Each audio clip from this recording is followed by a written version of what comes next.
the muscles that supplies blood to every fabric of my body. One of the most important components of human existence and movement. Not only flowing with blood, but with the issues of life. For out of the heart the mouth speaks and seeks its own desires and pleasures. For where your heart is, so shall be your treasures. And like a magnet, the heart gravitates to things that appeal to the five senses. So there's a general consensus that the heart is deceitfully wicked above all things. Who truly knows it but God? The one who took this heart of stone and made it into a heart that's known. A heart that groans for righteousness, joy, and peace.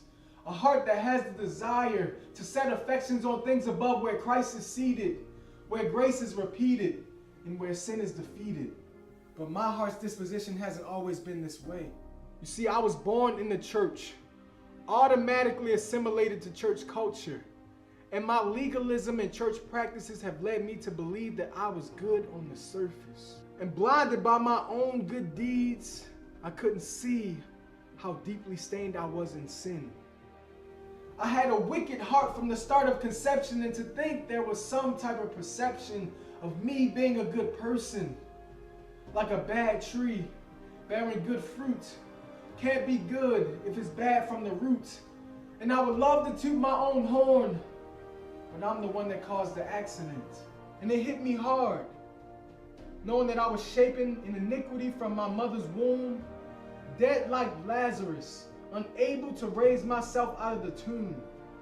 I was consumed with my own wrongdoings because it was so natural, like fish with fins, like mouth to chin.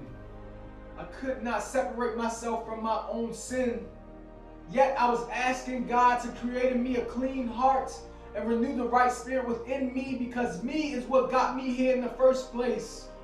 Chasing everything that made my heart sing.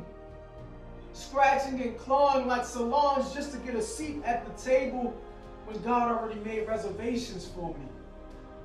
Even now I beat myself up over the sin in my heart, and then my self-mutilation and pity, which was seen as humility in my eyes, didn't glorify God.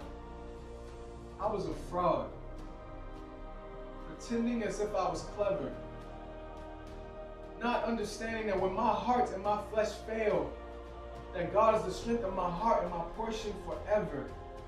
But I was too busy acting in false humility, and somehow my pride swelled up within me. And in my sorrow, I began to wallow, attempting to swallow my pride, but you can still see this Adam's apple lodged in my throat. But thanks be to God for allowing it to be washed down with the living water, the everlasting well that springs up to revive this old heart. See, now when I examine my life, I see that my heart's joy wasn't for God, but it was what I did for God. But now I pray to God that I can see not only my sin, but His grace that abounds. I pray that I would keep my feet on the ground and that I would constantly look towards the hills. I pray that in this heart the gospel would not grow old, and that my faith in what God has done would not fold, and I would be bold in proclaiming and living its truth. See, before my heart was cooked, sitting on a platter, but Jesus came and changed all that. And that, my friends, is the heart of the matter.